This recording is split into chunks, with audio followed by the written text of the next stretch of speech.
안녕하세요. 헝그리다이 헝데입니다. 오늘 보여드릴 영상은 스파크, 후륜, 허브 베어링 고장 증상과 드럼 세척입니다.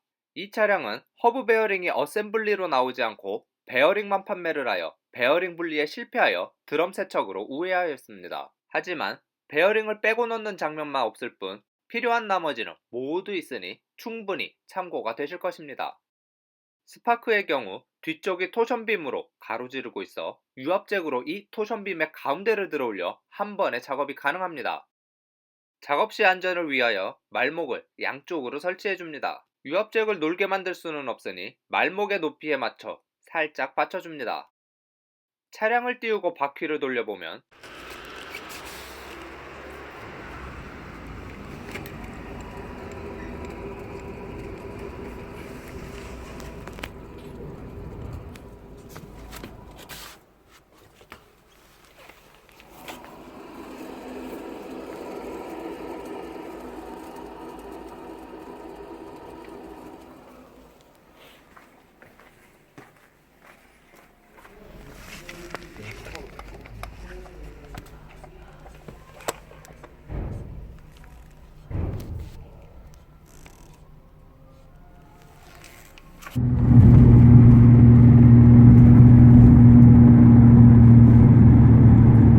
그만 달려도 될 것 같은데. 불안한데 이거. 나는 2차 타고 있는데. 고장 증상이 잘 표현되었는지 모르겠습니다. 이제 휠 타이어를 탈거하고 작업을 준비합니다. 참고로 쉐보레는 19mm 휠 너트가 적용되어 있으니 21mm로 풀거나 조이게 되면 너트가 뭉개질 수 있으니 주의하셔야 합니다. 이 차량도 업체에서 21mm로 풀고 조인 적이 있어 19mm를 사용했음에도 복살이 휠 너트에 끼어버렸습니다. 이럴 때에는 휠 너트에 다시 결속시킨 뒤 흔들어 빼내시면 되겠습니다. 다소 힘들 수 있으나 완전히 빼낸 뒤에는 빼내기가 더욱더 힘드니 참고하시기 바랍니다. 네 군데의 휠 너트를 풀어내고 휠 타이어를 탈거합니다. 사제 휠의 허브가 크기 때문에 허브링이 장착되어 있으니 이것도 빼내어 줍니다. 하지만 순정 휠이라면 이런 것이 없으니 건너뛰셔도 됩니다. 드럼 탈거를 위해 드럼을 고정하고 있는 나사 한 개를 십자 드라이버로 풀어줍니다. 앞쪽 디스크 로터를 교체할 때와 마찬가지로 나사가 무른 재질이라 힘주어서 돌리지 못하면 뭉개질 수 있으니 주의하셔야 합니다. 잘 풀리지 않을 때에는 헝그리다이 채널 고착된 로터 교체편을 참고하시면 도움이 될 것입니다. 나사를 풀어내고 드럼을 빼내야 하는데 쉽지가 않습니다. 이럴 때에는 망치로 드럼을 돌려가며 살살 달래줍니다.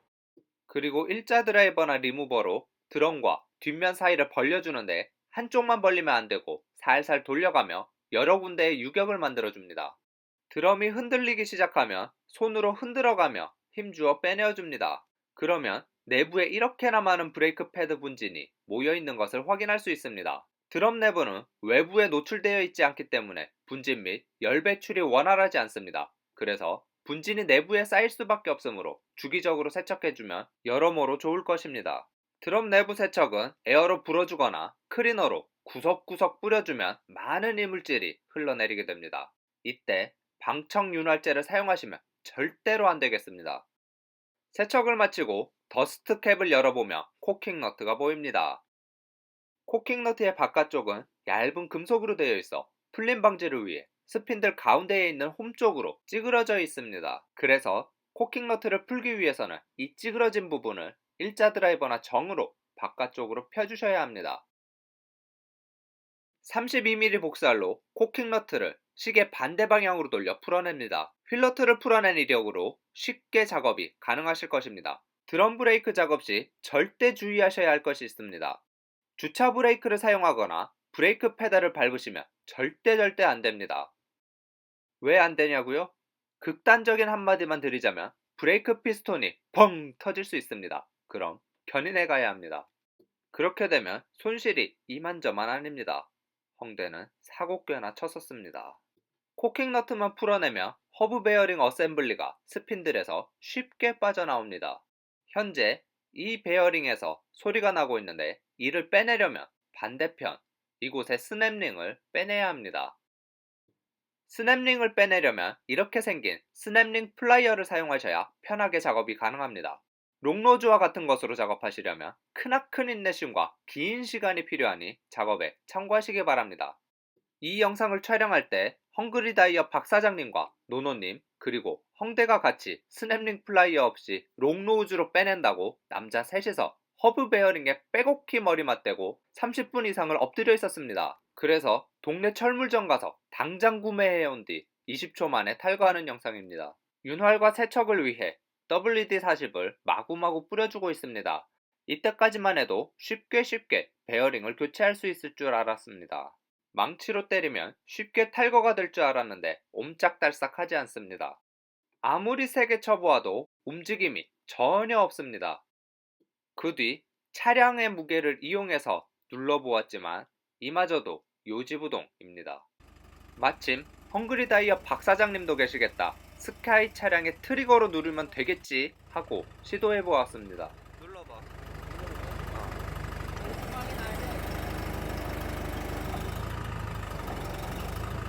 중심이 안 맞은 것 같아. 중심을 이리저리 툭툭 잘 맞추어주고 눌러봅니다.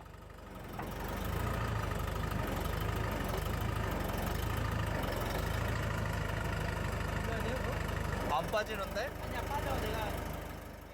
하지만 저 무거운 스카이 차량이 공중에 떠오르는데도 불구하고 베어링은 꼼짝을 하지 않습니다.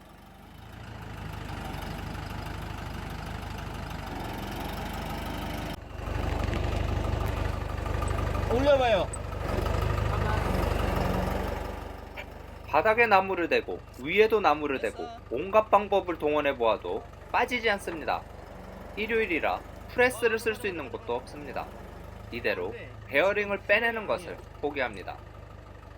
영상으로 남기지 못한 장면이 있는데 허브 베어링의 경우 자료 사진과 같은 베어링이 두 개가 맞물려 들어가 있습니다. 베어링을 빼내기 위해 시도하다 보면 이것의 바깥쪽 것이 튀어나오는 경우가 있었는데 헝대는 이때 베어링을 세척하고 베어링에 엔진 오일을 적당량 넣고 조립했습니다. 참고로 화물차의 경우 주기적으로 구리스를 채워 사용합니다.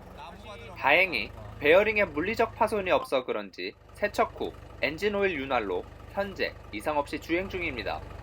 가끔 편법으로 ABS 센서를 풀고 그곳을 통하여 구리스를 주입하는 사례를 보았는데 구리스가 슈나 드럼에 떨어지게 되면 브레이크로서의 기능이 상당 부분 상실되므로 절대 따라하시면 안되겠습니다. 베어링을 허브 베어링 어셈블리에 잘 넣어주고 스냅링을 안쪽 홈에 맞추어 잘 장착해줍니다. 스핀들도 꼼꼼히 닦아주고 허브 베어링에 가려서 세척을 못한 부분을 클리너로 골고루 뿌려 아주 깨끗하게 만들어줍니다. 허브 베어링 어셈블리를 스핀들에 밀어넣고 코킹 너트를 조여줍니다. 이때 코킹 너트의 조임 토크는 약 19.38kg 중입니다. 하지만 코킹 너트를 너무 세게 조이게 되면 허브 베어링 회전에 방해가 되고 심한 경우 마찰로 인한 열 때문에 수일내로 파손될 수 있으니 주의하셔야 합니다. 그리고 코킹 너트의 바깥 부분을 스핀들에 있는 홈에 맞추어 일자 드라이버로 찌그러뜨려 줍니다. 또한 드럼을 장착하기 전 허브 베어링을 돌려봅니다. 드럼의 장착은 허브 베어링 어셈블리의 고정나사 구멍과 드럼 측 고정나사의 구멍을 맞추어 휠볼트에 밀어 넣습니다. 이때에도 뻑뻑하게 잘 들어가지 않는다면 망치로 돌아가며 살살 두드려 장착합니다. 고정나사는 십자 드라이버로 뭉개짐에 유의하며 힘주어서 시계 방향으로 돌려 꽉 조여줍니다. 약하게 고정하더라도 휠 타이어가 고정되면서 밀어주게 되니 너무 걱정하지 않으셔도 됩니다. 드럼이 잘 굴러가는지 한 번 더 확인합니다. 더스트 캡을 구멍에 맞추어 가장자리를 돌아가며 툭툭 쳐서 고정합니다. 휠을 장착하기 전 허브링도 허브에 잘 끼워줍니다. 휠너트의 고정은 대각선으로 순서대로 고정해줍니다. 드디어 모든 작업이 완료되었습니다.